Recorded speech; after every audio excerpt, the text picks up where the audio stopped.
Right, thank you very much. Can I welcome all members and officers to this meeting of Cabinet? That's all right, we've got some feedback in the room. F1, please, everyone. Thank you. Can I welcome all members and officers to this meeting of Cabinet, which has been convened as a hybrid meeting. This meeting is being recorded and will be available via the Council's website to be viewed as soon as possible following the meeting. The meeting agenda pack can also be viewed on the Council's website. Everyone participating in the meeting will be either attending either in the Council chamber or from remote locations. Members attending remotely must keep their cameras on for the duration of the meeting. However, all attendees should keep their microphones off until invited to speak. Members and officers can indicate they want to speak by pressing the hands up icon. I will now proceed to the agenda business. And for everyone's reference, the leader has joined us online, but I'm going to chair just because I'm in the Council chamber for no other reason today. Good afternoon, leader. First item on the agenda today is apologies for absence. I haven't been notified of any apologies other than Janine Nightingale. Is there any other apologies that need to be noted, please? Councillor Richard Williams has sent his apologies for all meetings this week. Thank you very much, Madam Mayor. Can we move on then to declarations of interest? Receive declarations of personal and prejudicial interest, if any, from members and officers in accordance with the provisions of the Members' Code of Conduct adopted by Council on the 1st of September 2008. Councillor Davis. Thank you, Chair. I'd like to declare a personal interest in agenda item 6, section 3.4, Chair. It's relating to my State Town Council application made. So I won't leave. I won't be taking no part in that item. Okay. Is it a personal or prejudicial? Personal. Personal. Yeah. If it's personal, Councillor Davis, you can take part in the item. If it's prejudicial, then, okay. Then you can't take part and you have to leave. Okay, so thank you. you. Prejudicial then, Chair. Sorry. Thank you very much, Councillor Farr. Same. Chair, item 6, Porthcawl Town Council is mentioned there about having a grant, and I'm a town councillor. Okay, thank you very much. Councillor Kaparos. Thank you, Deputy Leader. I also have to declare an interest in agenda item 6 as Chair of Coedchurch Lower Community Council. Thank you. Okay, thank you very much. So you'll all be leaving the chambers at that point. No, if you're a member of Porthcawl Town Council that's applying, that's prejudicial. And you will have to leave. Sorry, Councillor Farr.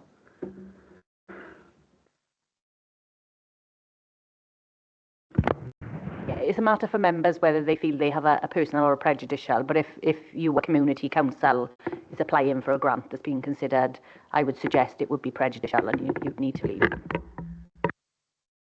Thank you very much for that clarification. Councillor Evans. Thank you. I just wonder if I can just seek clarification. As a job share, I am able to actually discuss, although my job share will be prejudicial. Yes, I'm able to remain in the chamber. So just for clarification, yeah? Fabulous. And I can discuss that topic. Yes. Thank you very much, Commander and Officer. Thanks, Kelly. Right, thank you very much. Councillor Jones. Yes, thank you, Deputy Leader. Perhaps the monitoring officer could provide some clarity in relation to the report before us on community asset transfer, because very often local members will be approached by sports clubs for some advice and guidance. And although decisions have not been made within my area of responsibility, I don't feel it necessary to declare either a personal or a prejudicial, but I think it's just taking some advice from yourself in relation to how involved we can get with sports clubs and when does it become a personal or prejudicial situation. Okay, thank you, Councillor Jones. Obviously, it's fact specifics and it will depend on the specifics of the case.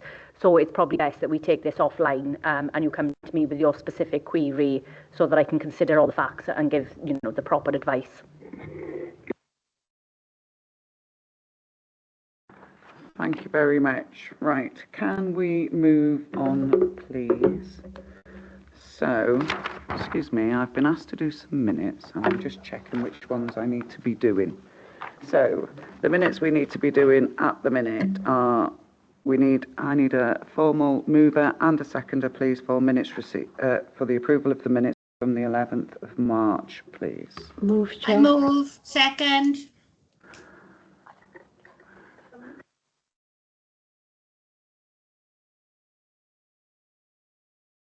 You're not able to undertake that role in this forum. Thank you.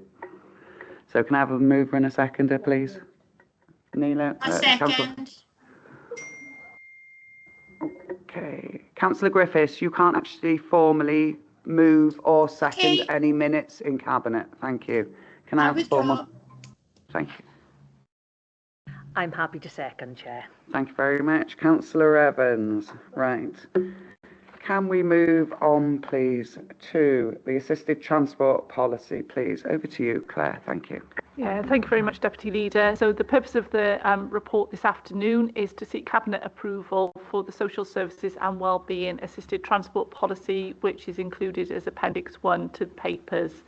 So the policy sets out to provide that the Council approach the provision of transport to support an individual to access a service that meets an assessed care and support need or wellbeing outcome, and sets out detailed guidance and policy in that regard for workforce and for individuals and carers.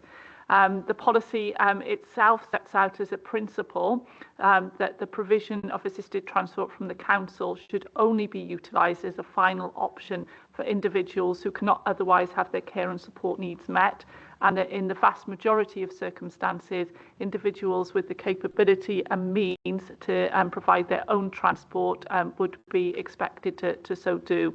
The policy provides guidance to staff when considering the need for transport to access a service that meets the identified need or outcome, to ensure that the utilisation of transport provision is prioritised to those in the greatest level of need.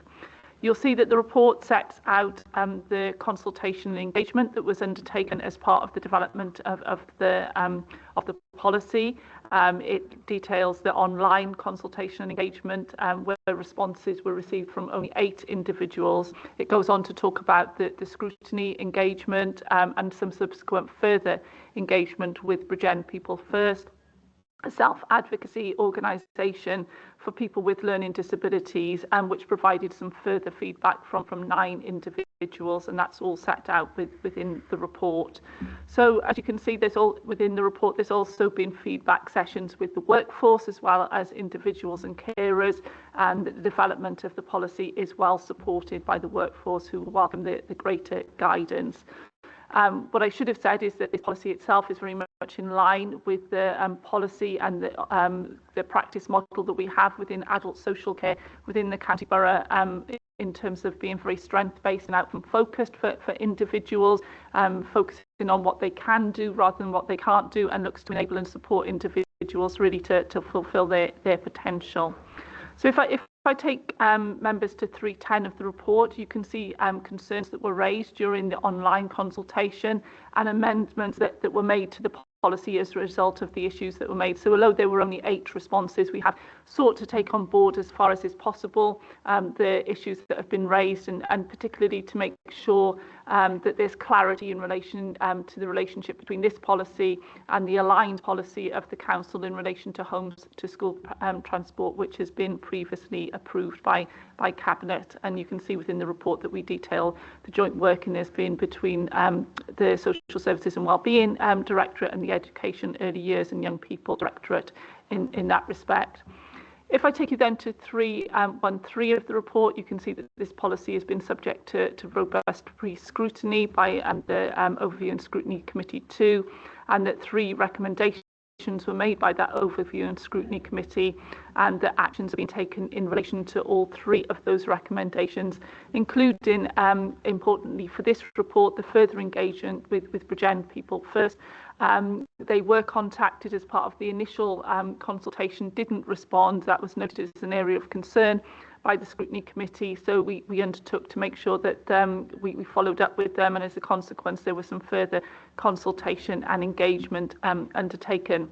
As you can see from the responses, both from the online survey and from Bridgend People First, there's pretty mixed views on the policy. Only small numbers, so the percentages, are pretty perhaps less useful than seeing the actual numbers, if I put it that way, of responses, and perhaps more useful than those responses is the qualitative feedback. And again, in a table under 317, you can see what the concern raised have been and what the response has been to those concerns as raised. I think it's important to stress and emphasise that, you know, any transport which is provided by the council for an individual in relation to their care and support plan has to be a realistic option. So you can see there are some concerns raised in both elements of the feedback around availability of public transport. Obviously, if public transport as a means of transport were to be put in a care and support plan, that transport would have to be available to the individual at the time in order to access the service. So that assurance is very clearly given that you know, a care plan wouldn't be a realistic if something was put in with it which actually wasn't feasible in any way to be delivered.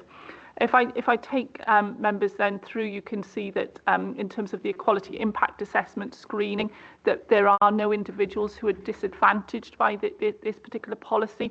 It's deployed universally to everybody, regardless of disability. So I just wanted to highlight that, because members may have been expecting that there would have been a requirement for a full equality impact assessment in relation to a policy of this nature.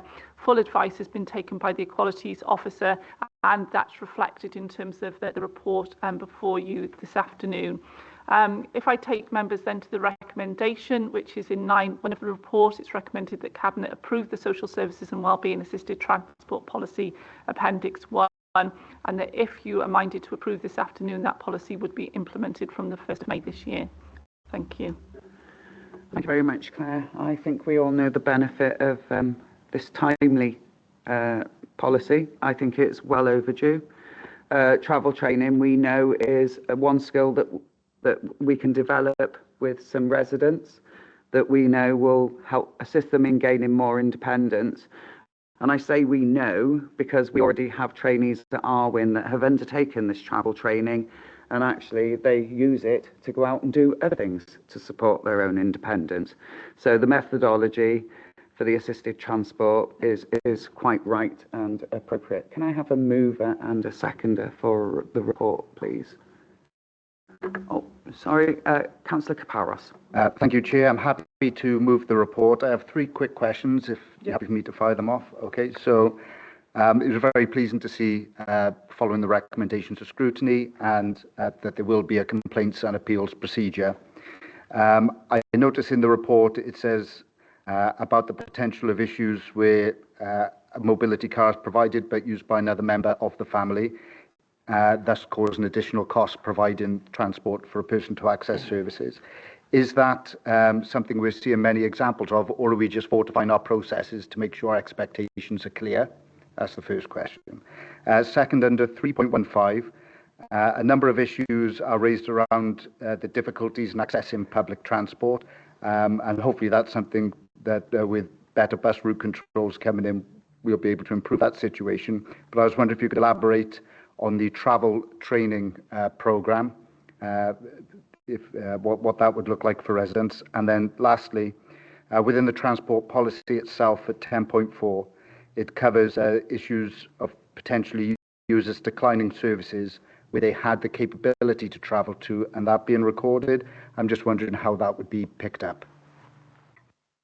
Thank you very much for the questions, Councillor Kaparos.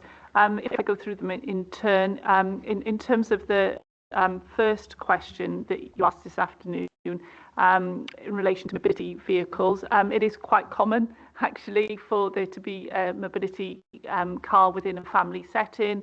That mobility car is set out within the policy, is attached to a particular individual with a disability, but we know that there are family circumstances where the family will become quite dependent on the use of that mobility car for the whole family circumstances.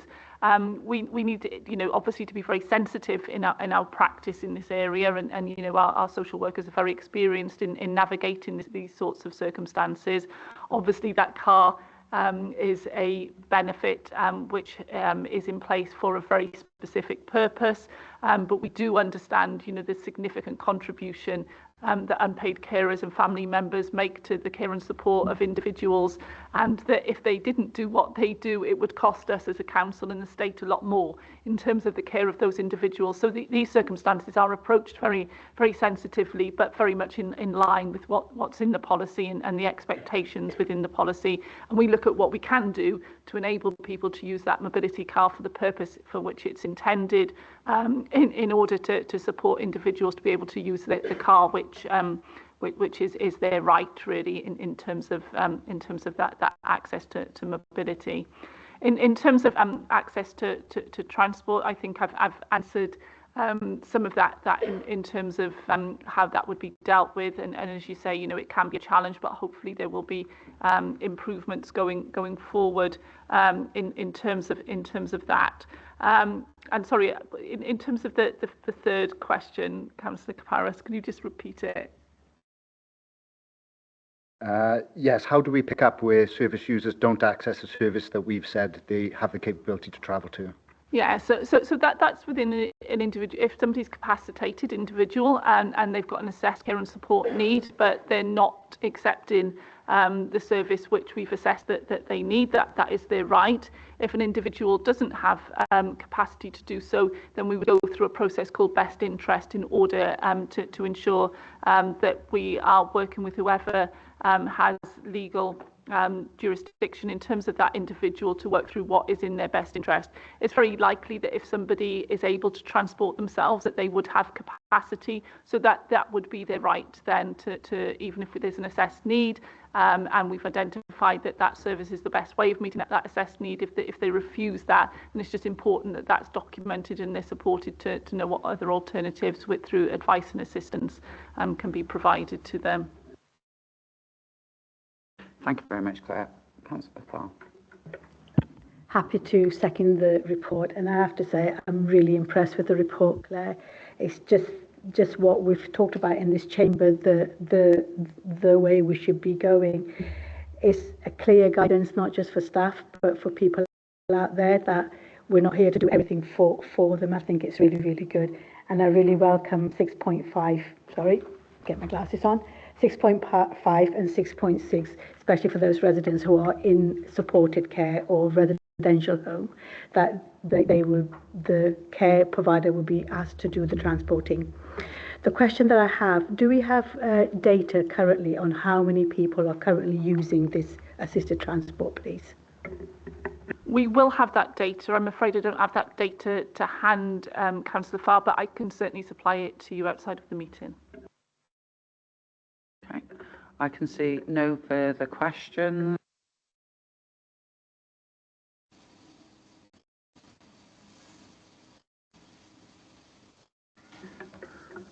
Oh, yeah, it would help if I had my mic on.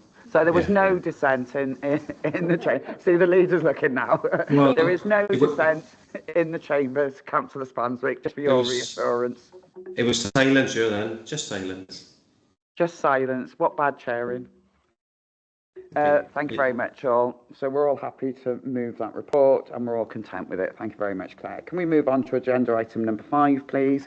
Care Inspectorate Wales, inspection of Bridgend County Borough Council's regulated services in adult social care. Thank you. Thank you very much, Deputy Leader. So this is a report I'm really pleased to present to Cabinet this afternoon. It is a report for your information, but it is a report which sets out the outcomes from the inspections by Care Inspectorate Wales of regulated adult social care services provided by the Council during the last year. And as you can see, there have been 6 inspections carried out during the last year. And there's quite a detailed summary of the outcome of each of those inspections within the report.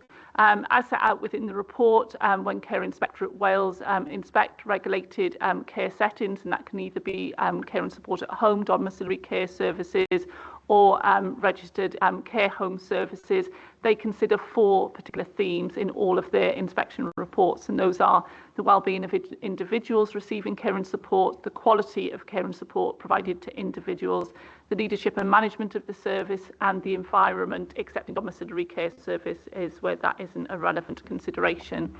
And these inspections are undertaken under the Regulation and Inspection of Care Wales Act from 2016, which is colloquially known as RISCA.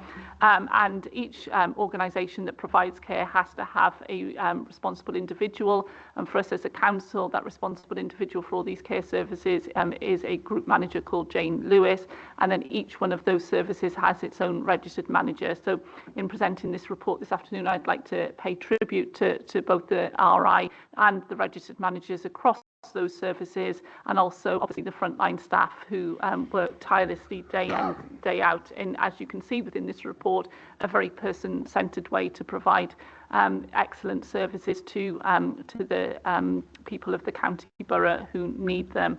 You can see that this is a report this year is presented differently to previous, and you'll have seen the recent media coverage about the ratings of care and support services. So we have included within this report how Care Inspectorate Wales have rated our services in relation to those 4 domains that I just set out. And you can see the 4 ratings there. These ratings only come into the public domain formally in the CIW reports from 2025, but we have had silent ratings for the last year, and we thought, in the spirit of openness and transparency, that it would be helpful for people to see how our services have been rated as a council. And you can see that the vast majority of domains have been rated good, with 2 excellence and 2 requiring improvements set out. So just to take you briefly through the key inspection findings for each of the settings, you can see that in respect of T Llwynderw, that there are 4 good ratings in respect to all of the domains there. Bryn y Cai, we've got 2 excellents, which are very hard to achieve, I might say, and 2 goods in relation to Bryn y Cai. Taking you forward into Breakaway, we've got 4 goods there in terms of Breakaway. The domiciliary care and support services, there are 4 goods there in terms of that. And then in terms of T Cymogwr, there are 4 goods there. And then T Ynys Awdra, there are 2 goods and 2 need improvements in reflection of that service. We were really pleased that we didn't get any priority action notices, which is I suppose the sort of areas from CIW where they give you a statutory notification and a very clear timescale for improvement in reflection of any of our services, and that previous priority action notices had been rectified within the timescales. We had 2 areas for improvement in relation to T Ynys Awdra as set out within the report. Good progress is being made in relation to achievement of the actions identified in terms of those areas for improvement, and they will obviously go on to our regulatory tracker and be monitored through the Governance and Audit Committee. So if I take Cabinet to the recommendation of the report in 9.1, you are requested to note the contents of the report this afternoon. Thank you very much, Claire. I think this is really timely, as Oggy Bloggy is already reporting on this and has been for a couple of days now. So I'm really pleased to see our care home ratings. Councillor Farr, please. Thank you, Chair. Happy to move the report, and I think it's an excellent report and is well done to all the staff involved. I've got 3 quick questions.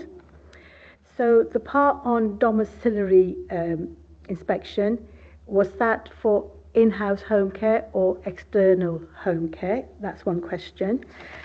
The people the inspector spoke to, were they randomly selected, and by whom? And I think you've already answered my 3rd question, is how are we going to monitor the improvement that was laid out in the report? Thank you. Yeah, thanks very much for the questions, Councillor Farr. So in terms of the people that were spoken to by the inspectorate, yes, they were randomly selected. These inspections are always unannounced. So, if you're inspected as a local authority social services, you get 4 weeks notification. In most cases, they do reserve the right to come in. But for our regulated care services, yeah, they do just come in on a Friday. I'll get told that they're in particular home. and you always therefore have to be inspection ready, which is absolutely as it should be. In terms of the services, these are in-house services, and we do commission independent sector services in terms of both care homes and domiciliary care provision, and they are also inspected and have got their own inspection reports, sort of, which are available in the public domain on the Care Inspectorate Wales website. You won't yet know what their ratings are because, as I've said, those ratings don't become into the public domain from CIW until this year. Thank you very much. Sorry, just the last point. Is there going to be some kind of monitoring review process for the improvements? Thank you. Yes, sorry, Councillor Farr. Yes, as I said earlier, yeah, that's monitored in the regulatory tracker, which forms part of the agenda of all governance and audit committees. Thank you very much, Claire. Councillor Kaparos, please. Thank you, Chair. Happy to second the report. With regards to first of all, may I say well done to you and your team for such great work we've seen, and the good feedback we're getting. Seeing some of the comments from residents and staff is really, really encouraging. And I think obviously they're doing this as a vocation, but I think they do deserve a tremendous amount of thanks for all the work they're doing looking after our residents. With regards to the personal plans not being updated as a point of area that needs improving, can you give us some idea of what the issues were there? Was that changes in people's plans not being recorded, or just where plans were continuing not being regularly updated? You have said under 3.9.5 and here in the chamber that the regulatory tracker will pick it up, and that will demonstrate to us that these improvements are being made. But how much of a grip will you have operationally before those figures come to ensure that we do see the very next rating being a good? Thank you, and certainly we'll pass back the comments to the staff that are being made here this afternoon. So yes, absolutely, in terms of the areas for improvement found, what the inspectors actually found was that they looked at 3 care and support plans of individuals, and their health needs had increased in those plans. What the inspectors found was that, you know, when they talked to the staff, they could see that the staff knew the individuals very well. They could see that the relevant health staff had been involved and noted that and noted improvements since the last inspections, but they weren't reflected in the paperwork as they should have been. So that's why it had to be identified as an area of improvement. So as you can see in other care homes, that wasn't an issue. So work has been ongoing in the service to make sure that there's better standardisation in terms of the way that all the managers and all the care home officers are working in that regard. The 4 managers meet regularly to review documentation, to evidence person-centred practice and outcomes are captured, and to review periods to make sure that things are being properly reflected in the care plan paperwork as well as in reality. We have a manager of our care homes who undertakes regular quality assurance called Tanya Turner, and she's been out and about and into Tierna Saudra and doing deep dives and looking into the care plans to make sure that they're improving. And then Jane Lewis, who I talked about earlier, who's the responsible individual for the care homes, legally she has to undertake what's called Regulation 73 visits, which are her quality assurance visits as responsible individual, and so she's undertaking checks as well to make sure that those relevant improvements are made, and will continue to do so that by the time that the inspectors come back, I would fully expect that, you know, routinely the practice in Tierna Saudra will reflect that of the other care homes in the council's running. Thank you very much, Claire. Leader. Yeah, thanks, Deputy Leader, and thanks, Claire and the team out there for doing excellent work. It's clear across the report in all areas. Some great work being done. Especially I've noticed Bryn Kai with 2 excellent ratings for 2 parts of the report, which is really welcome. It's a great care home, that is, like many others. The title and there on Tierna Saudra does confuse me because it's 1 building in 2 parts, 2 different facilities in 1 building.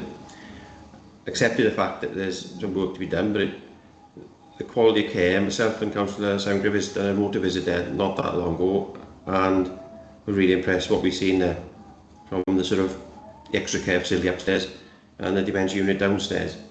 There was some concern expressed just by staff, but families find it difficult sometimes transferring from being the extra care, then as things progress they end up in the dementia unit downstairs. But all in all, this seems to be just a bit of paper, not just a bit of paperwork, it's paperwork that needs to be put right and should be done. But from what we've seen, the quality of care and those we spoke to, there's no question the quality of care is excellent there as well, like all the other buildings. So, and the last bit I say is I look forward to future sort of reports on the situation with the privatised home care section, because the majority of our home care is not running house. So this report only covers that small part. So I look forward to receiving that report in due course to see the quality of care, which hopefully is there by the private providers as well. Thank you. Yeah, thank you very much for the comments, Leader. Just to emphasise really the importance of those rota visits. You know, they're part of the eyes and ears out there in care homes. You know, they're all looked at in you know, great detail when those reports come back in, and they form part of our quality assurance process. And just to move on then to the monitoring of the private and independent and third sector providers in the county borough, all of those are obviously subject to the same regulatory inspection routine as set out within this report. So all of those reports are in the public domain. We also undertake from our commissioning and contract monitoring team robust quality assurance processes, both of the internal care homes but also the external care homes and domiciliary care providers. And that means that, you know, we have as a commissioner and as a safeguarding authority that independent quality assurance alongside these inspection reports from Care Inspectorate Wales. We do have an annual report in terms of our quality assurance activity, and if council, if Cabinet would like that to come to Cabinet for information in the same way as this report, triangulated with the CIW findings from their inspections of the independent sector, we would be more than happy to bring that report forward. Thank you very much. You content, Leader? Yes, thanks. Yeah, thank you. That'd be good. Brilliant. Thank you very much. Cabinet, are you content to note the contents of this report, please? Aye. Lovely. Thank you very much. Aye. Moving swiftly on. Right, we heard you. Moving swiftly on. Corporate plan review, please. Oh, sorry. I do beg your pardon. I'm moving too fast. Allocations under Town and Community Council Capital Grant Scheme. If I could ask those members that have declared prejudicial interest to leave the chambers, please. Thank you.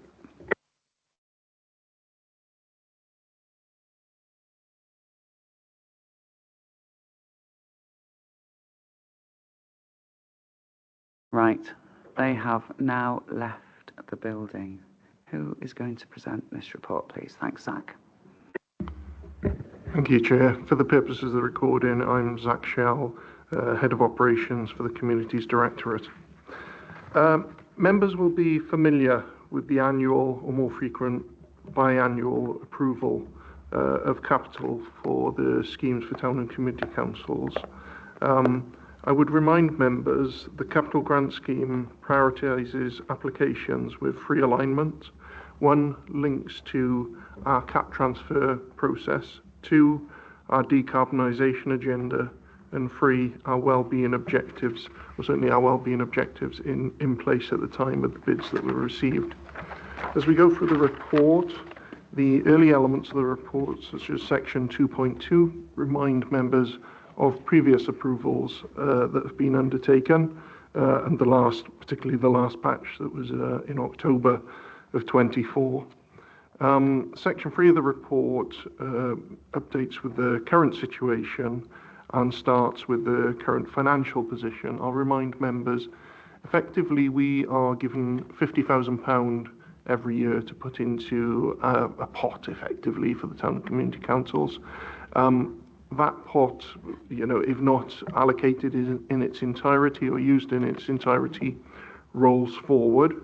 And as a result, as you'll see in the report, we actually have a reasonably large sum of money in there at the moment because we haven't fully allocated past £50,000 allocations, and the current budget available as stated in the report in 3.1 and a few other locations, is 171,000 or nearly 172,000 pound at the moment.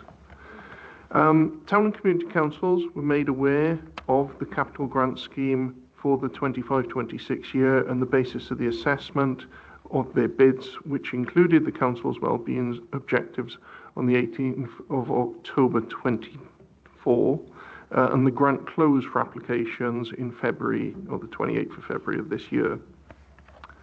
Section 3.4 of the report details and outlines the applications that have been made. There were 7 in total and are found on table 2 of the report. The returned funding applications and supporting information were assessed by a funding panel. I sit on that. I would highlight that the Cabinet Member for Climate Change and the Environment is part of that panel, but did, as per today, declare an interest in relation to application D from Maesteg Town Council and did not take part. It was a Teams meeting, effectively turned off for the element of the discussion that took place with regard to their bid. You'll see on the further page that actually that particular one came in late, so wasn't considered further. So, but just for the point of correctness, 3.6 gives some of the detail from the assessment process that took place with the panel, outlining those that were aligned with the various elements and put forward robust applications aligned to all. And as a result, there were only actually 2 that have been proposed for approval at this point in time. Those being on table 4, the Coychurch Lower scheme and the Porth Call scheme as well. So those are the only 2 that are proposed to go forward at the moment. It is proposed, though, that the council's CAT officer engages with those who put forward unsuccessful applications, so that potentially future bids from those organisations could maybe re-describe to better align to the council's priorities as we have set out. We did feel like a few of them, with a little bit of help, could actually have gotten across the line and been approved. And it did lead to, obviously, there's a significant sum of money that's still effectively unspent, and both members and officers want to see this money going out the door, want to see the benefits on the ground. So it's very much felt that we could, as we did last year, do a mid-year second bite at the cherry, so to speak, with this, and let these town and community councils bid again. That might bring in some additional interest or proposals that we haven't seen yet. But also we could give support to those that have already expressed an interest and try and help with the shaping of some of those bids to actually get them across the line, so we can get effectively more money out of the door in this coming year. So I'll bring members to the recommendations. Firstly, the recommendation to approve the 2 recommended schemes with a value of £40,000 in line with tables 2 and 3. And secondly, to approve the reopening of the fund for a second round at the mid-year point. So as described, we can hopefully get some more schemes underway in the existing financial year. Thank you, Chair. Thank you very much, Zach. Leader? Thank you, Deputy Leader. Just 2 things in order before discussing any further. There were declarations of interest at the beginning, prejudicial interest. 3 members still shown as in the meeting. So that needs to be corrected first, perhaps. Thank you, Leader. They've all actually left the chamber. All their laptops are sitting beside me, all open and still connected to the meeting. Right, okay. It just shows on the screen that they're that's the trouble with the camera. Maybe it's another point we need the camera system where it doesn't show us in the chamber, and that's something upgrade we need to have in the future, because sitting here, I can't see who's sitting in the chamber. So anyway, moving on from that, that's an option, something we need to fix technology-wise. I fully support the report. It's year on year, it's been difficult to allocate the money to the town and community councils. So it's great that soon we'll have hopefully an additional member of staff in place to help with the town and community councils and our partnerships working forward. So happy to move the report. A bit of word questioners on the recommendations. The second recommendation, about going back out the midway point between April 25, March 26. That's going to take us in September, and not long after September, sometimes October, November, councils are doing their precept work again. So I would suggest perhaps as soon as possible we go back out again to all town and community councils, but perhaps wait until we get this officer in place first, and that could be one of their tasks, is to be out there working close with town and community councils to see how best we can make sure this fund is well used. And I'm assuming the £50,000 for 25-26 is in the remaining, is it 136? There's 131,000 left. So I'm assuming that includes, perhaps if I could clarify, the £50,000 from the 25-26 budget as well. Thank you. Yes, it does include that. Lovely, thank you very much. Councillor Evans, please. Thank you, Chair, and I'm happy to second the report. I've got a couple of questions in two parts. So if I could take the first part first, and then I'll ask my second part of the question after the answer, if that's okay, Chair? Yeah? Okay, so the first part of my question is recognising point 3.3, page 61. Are you confident that all town and community councils are aware of this scheme, that they are aware of the criteria and understand the process for applying? And can you clarify how were all town and community councils made aware of the scheme and how it is promoted, please? That's the first part, Zach. I'd probably need to do a little bit of background digging to make sure I'm completely correct in my answer to that. I know we write out to all of the town and community councils, and I know there is a level of involvement with our CAT officer as well, but certainly that officer, won't be speaking to every one of them. A number of these bids arrive cold, we don't necessarily talk to everyone about them beforehand. So do I know that they all fully understand the scheme? I can't say that for certain. I know that they, as far as I'm aware, they should all have been communicated with regards to the scheme and the the makeup of the assessment process. The leader just alluded to earlier the fact that we are actively looking to improve our liaison methods with town and community councils and the support that we give them. And the CAT officer has, in our current structure, a assistant role. Now that assistant role is vacant, and it is being held vacant purposefully for some time as part of our vacancy freeze process with MTFS sort of measures and trying to save money. But it has been decided, one, to fill the post, and two, we've quite radically revised the job description to put much more emphasis, still got some emphasis on CAT, but not just on CAT, but a lot of emphasis on work with town and community councils to be that liaison point, to give some resource, time and energy to working with town and community councils. So that sort of promotional activity, day-to-day help, liaison, discussion with town and community councils with regard to not just this, but this would certainly be part of it, the grant application process and a range of other matters is an area in which we intend to improve as we go forward. Yeah, thank you for that, Zach. Okay, my second part is recognising point 3.8, page 63 of your report. Can you advise what support is provided when town and community councils wish to apply, and what plans are in place to engage further with town and community councils to encourage greater take-up, recognising the report scheduled at item 7 today, the Corporate Plan Review 25-26, and also recognise point 9.2, page 64 of this report today in your recommendations. I'm concerned about the criteria. So what plans are in place, please? Yeah, I think I largely just described the plans that we've put in place. I mean, the immediate plans for the next round, so if you look with some immediacy, that's mainly going to be our current officer, Louise, giving support to those that have currently already indicated via the first round, going back to those with detail on the outcome of their bids and offering support on any that do wish to reapply. and also working on a more broader basis. But going forward, longer term, it's as described, we've got additional resource coming in specifically to help with that focus and liaison both in this area and other areas, you know, general signposting. We're a large organisation. Town and community councils can be bounced around from department to department. What we're trying to create is a funnel person that can actually make sure they get in touch with the right people at the right time, don't get bounced around so much, and have that coordination activity as well.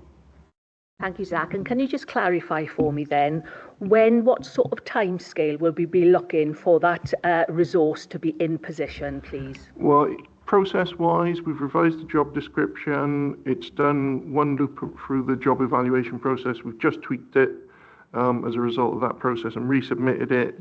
So that will be back with us within weeks. Once that's done, then we do the vacancy management process, and it's as long as it takes to recruit. So we, you know, hopefully within a couple of months, we should have someone in place. So a couple of months be in the summer? It depends on the process, but it depends on who applies, etc. But yes. Okay, thank you. Thanks, Zach. Sorry, Councillor Williams, sorry. Thank you, Chair. I suppose I'm just looking at the recommendations here, and I think they are fairly open, really, but I'm not quite sure why we've got an open and closed window for applying. And maybe when we get the liaison officer in place, then this can be just a rolling programme. And if you've got a good idea, come forward, engage with us, and we can work with town and community councils to get these projects over the line. So that's the one thing, I suppose.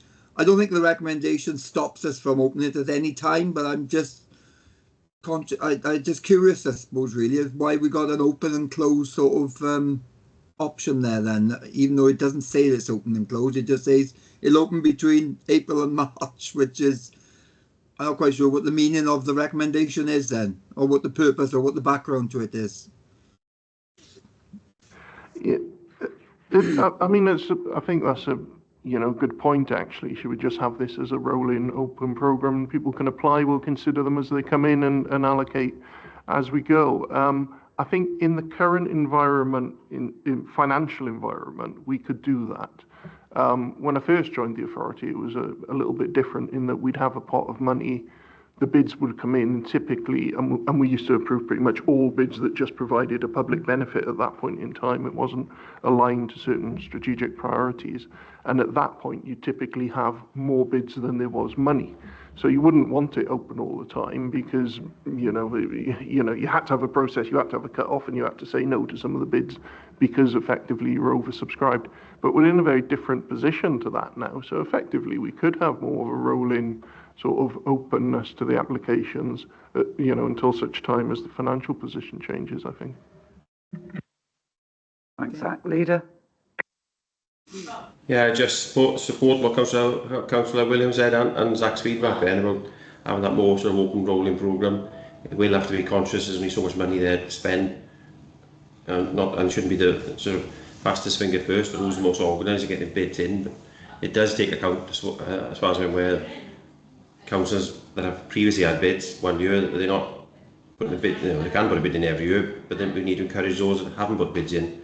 And the one thing I mentioned, which I forgot to mention earlier, we do need to have in the criteria that when town and community councils are awarded bids and they undertake the projects and they promote them, rightly so, in the public domain and social media, that they give credit to 50% funding sometimes, or whatever the funding amount is, from Bridgend County Borough Council. Because I have seen some town and community councils, they're quick to say, look what we've done, which is great work, but forget to mention it's in partnership with Bridgend County Borough Council, part funding the project as well. And that perhaps needs to be built into future grants to make sure there is credit given where due. Thank you. Thanks, Leader. Just one query from me, please, Zach. Page 62, table number 4. Subject to assurances over the means of delivery and maintenance. Have we had those assurances? And if we haven't, why are we approving this now, please? Have to double check. I think the point was that we would like those assurances before we hand over the money. It just comes from whilst well intentioned, and we hope those are delivered. I think there'd been a previous allocation to that particular town council that hadn't got spent. So we just didn't want to build up, that had been approved. We didn't just want to build up unspent allocations of money. So it was just a little bit of reassurance around delivery that was going to be sought. So pardon me for being pedantic then, Yeah, Zach. I don't know if it's actually been sought in advance. Pardon me for being pedantic. You've already referenced in this report that somebody was out of time. So therefore, you haven't received the assurances that you received in the timeframes allowed. So should we be approving it? We felt it was fully approvable, don't get me wrong. We would just like, before we hand the money over, some reassurances around delivery. That's separate to the application process.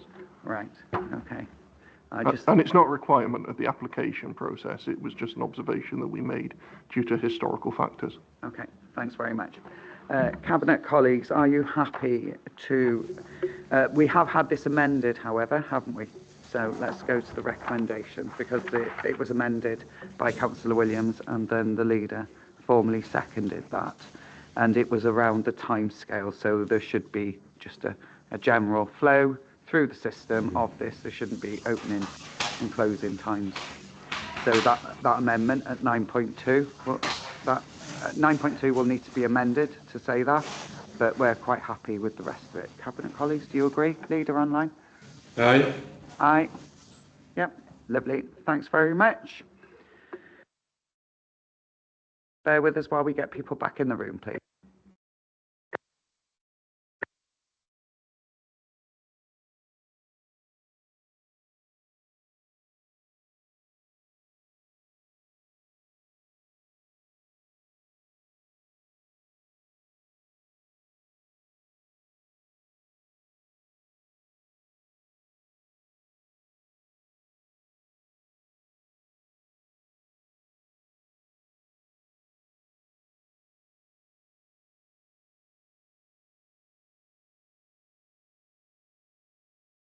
Thank you very much, colleagues. Right, moving swiftly on to the corporate plan review of 25-26. I'm going to hand over to Alex first before any cabinet colleagues come in, please. Thank you. Thank you. I'm Alex Rawlin, Corporate Policy and Performance Manager.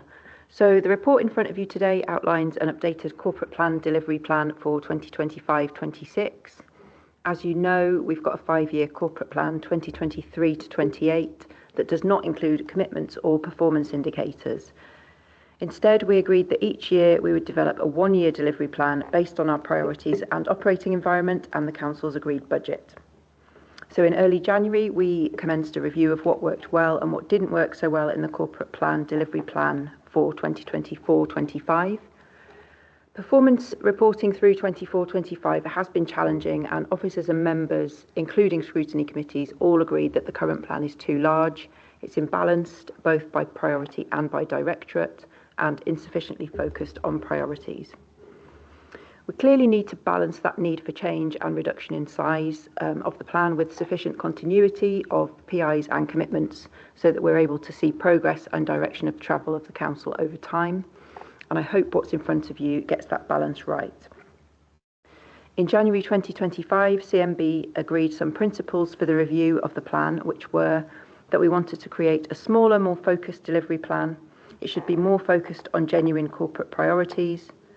Each wellbeing objective, aim, performance indicator and commitment should be tested to ensure it's still a priority and that the following do not apply: that the work is completed or outside the Council's control, a PI and commitment duplicate each other, the work is unfunded or unstaffed, it's proving difficult to evidence, or that officers and members have already agreed throughout the year that it's not a priority. In February then, Directorate management teams reviewed the wellbeing objectives, aims, PIs and commitments against those principles. The product of this exercise was a significantly reduced corporate plan delivery plan, which is included at Appendix 1. In this, the wellbeing objectives are reduced from 7 to 4, with some merged or subsumed into others. The 4 that do remain focus on a prosperous place with thriving communities, developing modern, seamless public services, enabling people to meet their potential, and supporting our most vulnerable people. Key measures of the Council's ways of working have been integrated into those wellbeing objectives, particularly the one focused on the future organisation. We've also reduced the number of aims from 41 to 21, the number of PIs from 108 to 65, and the commitments from 80 to 61. On the 19th of February 2025, Heads of Service and CMB met together to test the balance of the Corporate Plan Delivery Plan, reduce any duplication and fill any gaps. So the wellbeing objectives are now much more balanced, with a similar number of aims, PIs and commitments in each of them, and directorates each have a similar number of aims, PIs and commitments for each of them. On the 4th of March then, CCMB considered the proposed Corporate Plan Delivery Plan and made some changes which are included in that version in front of you. Cabinet in particular were also keen for us to do some specific work on summarising the wellbeing objectives in a short form and memorisable way through an acronym or similar to that, so that members and staff can remember those more easily. So we'll work on that in coming weeks if Cabinet and Council tomorrow are happy with the content of the plan. And then finally, on the 17th of March, Corporate Overview and Scrutiny Committee considered the proposed plan and made some changes that are included in the version in front of you, with the exception of the one that I outlined there in paragraph 3.2. Overall, we believe the updated Corporate Plan Delivery Plan is substantially reduced in size and improved in the following ways. There's a shorter, clearer set of priorities that focus on genuine corporate or strategic priorities that are resourced, largely within the Council's control, and able to be evidenced each quarter or year. It's more balanced, with similarly sized wellbeing objectives and aims and similarly sized contributions from each directorate. It will be much easier to communicate to staff, partners and the public, and it will be clearer to manage and report performance. So since those meetings in March, we fleshed out the plan with some specific targets and associated rationales for the performance indicators for the year ahead, so that we know exactly what we're trying to achieve and measure ourselves against. We're also starting work on the delivery plan in the form of directorate business plans, and on communicating the Corporate Plan Delivery Plan, both with staff and the public. So I'll hand back to Deputy Leader. Thank you very much. Oh, do we have a mover and a seconder firstly for the report, please? Yes, Councillor Evans, please. Yeah, thank you, Chair. I'm very happy to move this report. And firstly, can I say that I welcome and I'm delighted to see the streamlining of this plan, and it also incorporating the key measures of the Council's ways of working into the new wellbeing objectives like absence and appraisals. So I have a couple of questions. I'm mindful that someone else might want to ask them. So I'm going to ask one question first. If I can draw your attention to page 73, Objective 2, and it's the aim improving how we engage with people. So my question is, could you elaborate on what has been considered and actioned, and how you propose to improve communication with residents, children and young people to help us become more customer focused and responsive, please?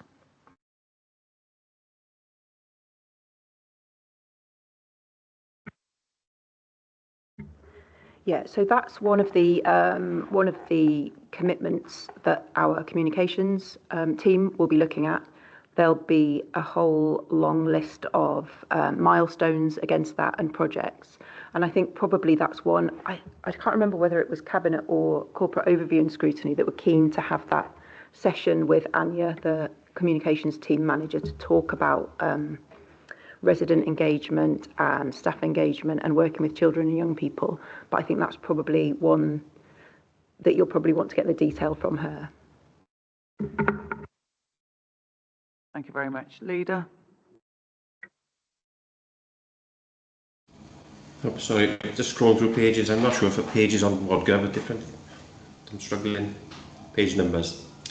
Yeah, so I'd happy second report. I welcome the contents and where we're heading with this to narrow down the wellbeing objectives and make it more streamlined, more, well, easier to read and easier to understand for all concerned. It is there for the public as well. Again, I'm not sure how many of them actually read it, but we need to fully understand it and use it as our key document going forward, accepting the fact there's been some Conservative members aware about removing previous objective which mentioned priority of the valleys. That priority is still there, but it's built into the objective now for a prosperous place with thriving communities. So that means all our communities across the county borough, including the valleys. So there's been no sort of dilution of a focus on the valleys, and only recently we've set up started a valleys forum with members, and there's more work to be done there. So I just want to try and reassure everybody we're not trying to water down the fact that we need to do a lot of work in the valleys. That is taking place. The sort of Appendix A gives us the new wellbeing objectives, and they're great. But the Appendix 2, I think we've got a little bit of work to do there on perhaps setting our targets to be a little bit more challenging, and that's not for today perhaps, but there's further work to be done there.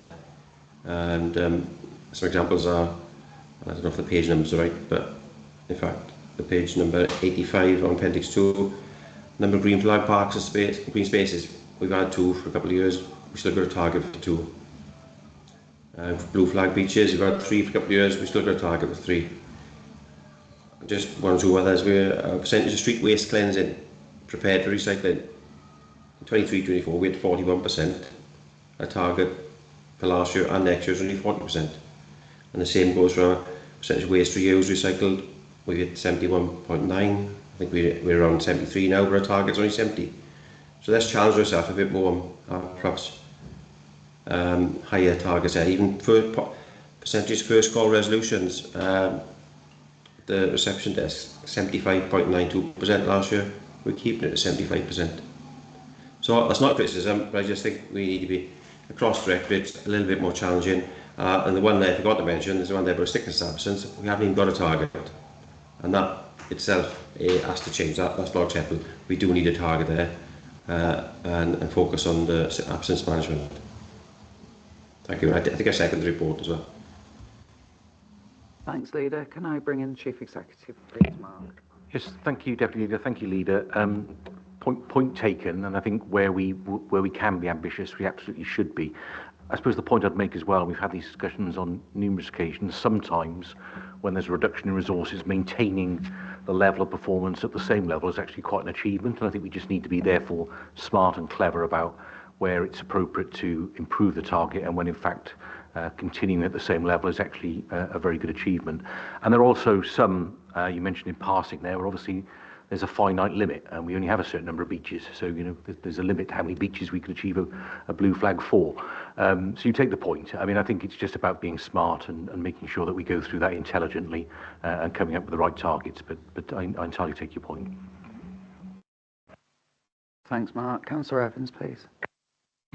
Yeah, thank you. And I think the leader has already mentioned one at page 82 around the sickness target. And whilst I do hear exactly what you're saying, Mark, and can appreciate what you're saying, I do wonder whether that target should be just better than last year or better than, you know, previous. And also as well, with the appraisals, I note again, there's only an 80% target in for appraisals, but it does say all eligible staff, and I would question then what is meant by all eligible staff, and if all eligible staff should have an appraisal, then why should the target be at 80% and not higher? And finally from me, taking everything into consideration, it's about, are we confident going forward that all our targets are realistic and measurable and that they can be achieved going forward? And I think that really does need to be considered and measured. Thank you. Thank you, Councillor Evans, for the question. So 3 elements to that: the appraisal, the sickness, and the realism of the targets. And I can probably link 2 of them. So more than happy to consider again a target for sickness. It's actually, though, to be fair, you weren't part of Cabinet. I think it was actually a decision jointly with Cabinet to not have a target. And I've probably been here too long. We go through iterations of this where one of the things we do is we put a target in, then people say, well, that was never realistic, was it? So it's almost linking the 2 things you said, really, about are we realistically going to reduce for example, the sickness by 2%, and what are we going to do to ensure that happens? But more than happy to look at that again. For many, many years, we did have a target, but I think we've criticised for it not being realistic. So I think we've got to pitch that at the right level. The appraisal piece, again, I can't remember. I think it was probably COSC, Alex. I think there was something came up last time where people asked for some analysis of those people, whether they're on maternity leave or whether they were inducted, whatever, and therefore getting a true percentage of how many people realistically we could get. So it's 80%, I think it's pitched at a level we think is realistic, but I think we've been asked already to do some analysis of that, which is in hand. And then the realism piece is really important to me, because I think there's no point in just having targets for the sake of having targets. They've got to be stretching and challenging, which I think is the point the leader's making, because we need to be ambitious as an organisation, but we also do need to reflect, and I've already said this in my last answer, we need to reflect on our resources sometimes, because while every one of us would like all of our targets to be brilliant, and we'd like to be in the top quartile of everything we do also need to prioritise and recognise that there are certain things that we're going to target and try and do well. And the point I made earlier, unfortunately, there'll be other things where, for the time being, we have to accept that just maintaining performance at a particular level may well be an incredible achievement. So it's just going through that process so that you're comfortable as Cabinet that we've got that right, and I accept that point entirely. Yeah, thanks, Mark. I really appreciate that. And I do note that the sickness is in days and not percentage. So it might just be that we look at, do better each sort of year. Thanks. Thanks very much, colleagues. I'm really pleased to see the corporate plan here before us today. I think it's been the subject of lots of discussions across Cabinet, scrutiny with officers. Our corporate plan, delivery plan, was really too large. We had too many things in it, and it wasn't focused enough. So we have used principles, we focused our minds. These are genuine corporate priorities that are funded and resourced, and where the work is within the council's control. And I think that's an important part that we need to note. The wellbeing objectives have been reduced from 7 to 4. Our aims are reduced from 41 to 21. Our PIs are now reduced from 108 to 65. And our commitments have been reduced from 80 to 61. And this has been tested through costs, through Cabinet, through Corporate Management Board, etc., etc. So we do understand that. We know that we're going to have to do additional work on this, but we're really pleased. And are you all happy to note this report? Yeah. Aye. Lovely. Thank you very much. Right. I haven't been notified of any urgent items today.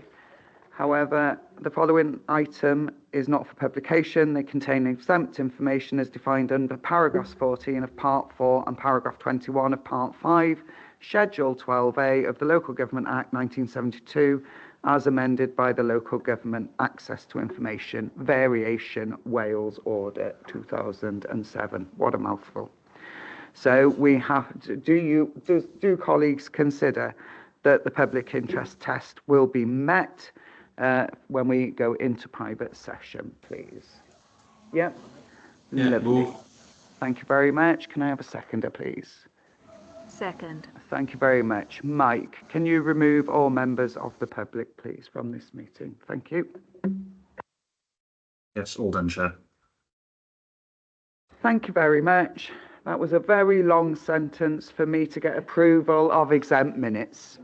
Okay, and that was all it was, really. So can we move to receive